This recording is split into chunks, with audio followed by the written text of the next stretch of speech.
A wave of attacks on commercial ships in the Strait of Hormuz triggered a swift and powerful American military response, turning one of the world's most critical maritime corridors into a dangerous flashpoint of the ongoing conflict.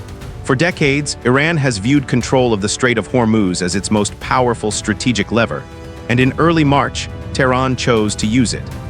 The events began on March 11, when reports emerged that several merchant vessels had been struck in and around the narrow waterway. The ship that suffered the most severe damage was the Thai-flagged bulk carrier Mayuri Nari.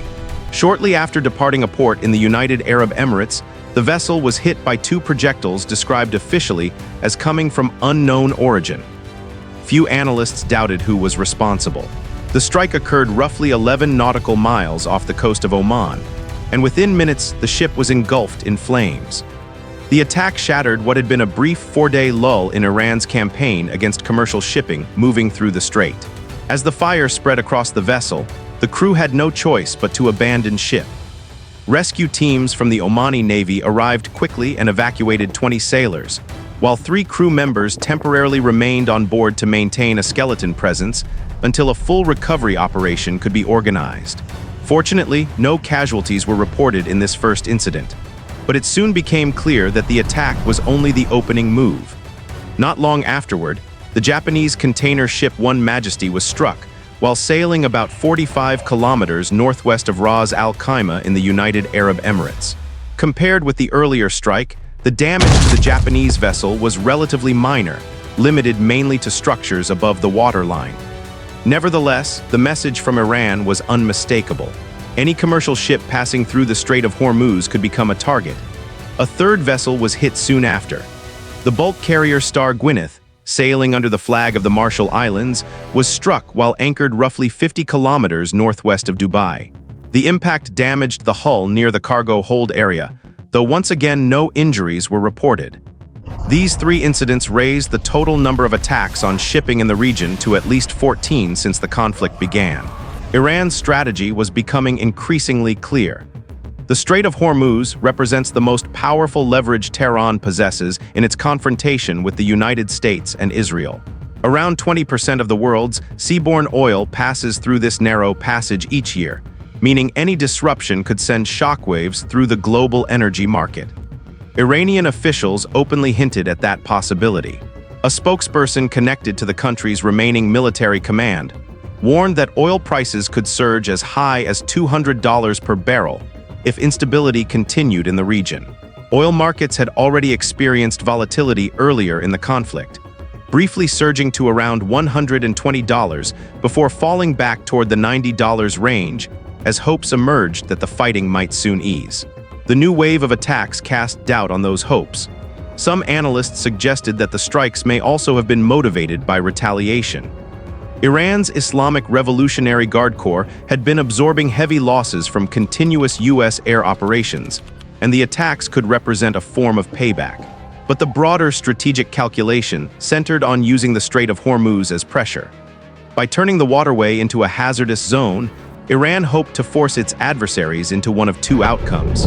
In the first scenario, the disruption would push the United States and its allies toward negotiations in order to avoid a prolonged closure of one of the world's most important energy routes.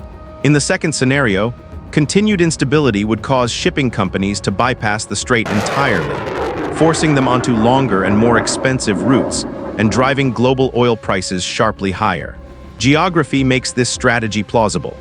Although the Strait of Hormuz is about 21 miles wide at its narrowest point, merchant vessels do not travel freely across the entire span. Shipping is funneled into 2 designated lanes, one for incoming traffic and one for outgoing traffic, each roughly 2 miles wide and separated by a 2-mile buffer zone. In practice, this means the effective corridor for global shipping is only about 6 miles wide.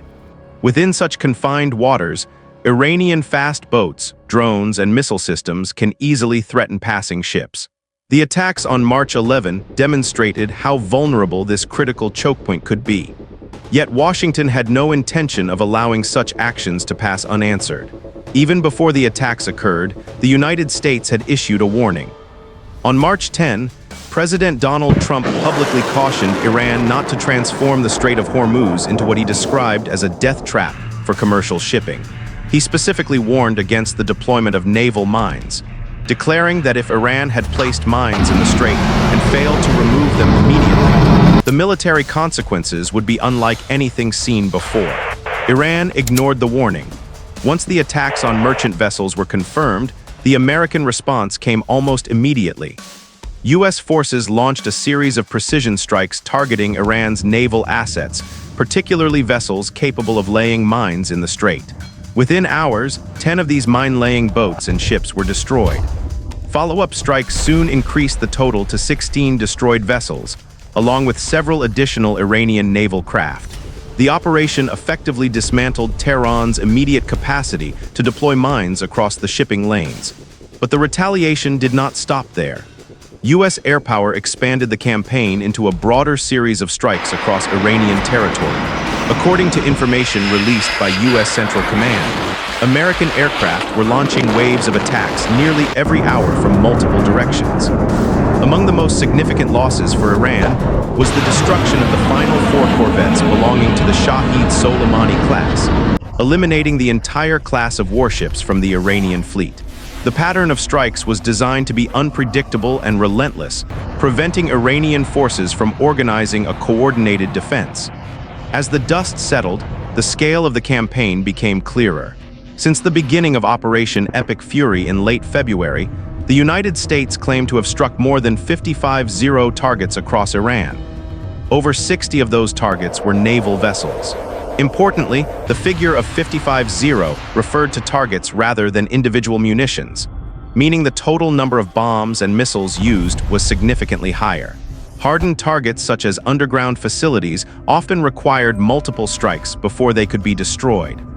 The intensity of the operation demonstrated the overwhelming precision strike capability of the U.S. military. However, it also raised questions about how long such a pace could be sustained. Hitting roughly 500 targets per day is an enormous operational tempo. Although the United States possesses large stockpiles of cruise missiles and long-range weapons, maintaining that rate indefinitely would place heavy demands on those arsenals. As a result, analysts suggested that the campaign would increasingly rely on guided bombs delivered by aircraft, allowing the United States to maintain pressure while conserving more expensive standoff munitions. Despite the devastating retaliation, the struggle over the Strait of Hormuz was far from over. The waterway carries roughly 17 million barrels of oil every single day, representing between 20 and 30% of global consumption. For countries in the Persian Gulf, the strait is the primary export route, as pipeline alternatives remain limited. This reality makes the strait an indispensable strategic asset for Iran. Even after losing major warships and mine-laying vessels, Tehran still retains another tool: fast attack boats. These small, agile craft can race toward a target, launch rockets or drones, and retreat before larger naval forces can respond. Some variants can even operate without crews, carrying explosives and being remotely controlled in a manner similar to maritime drones used in other modern conflicts. The threat quickly became evident. On March 12, 2 additional cargo vessels, the Safsia Vishnu and the Zephyros, both flying the Marshall Islands flag, were struck in attacks off the coast of Iraq around 1:30 a.m. local time. Both ships caught fire after being hit, and although 38 crew members were rescued, 1 sailor tragically lost his life. The incident demonstrated that even after suffering heavy losses, Iran still possessed the ability to disrupt shipping in the strait using small and relatively inexpensive platforms. For the United States and its allies, the mission now extends beyond retaliation to ensuring safe passage for global commerce. One proposed solution involves maintaining constant fighter patrols above the Strait of Hormuz. Aircraft such as F-22s, F-35s, F-18s, and F-16s could intercept drones or strike hostile boats before they reach merchant vessels. At the same time, allied nations are beginning to contribute additional forces. France has announced plans to deploy a major naval task group to the region, including 2 helicopter carriers, 8 frigates, and its flagship aircraft carrier Charles de Gaulle.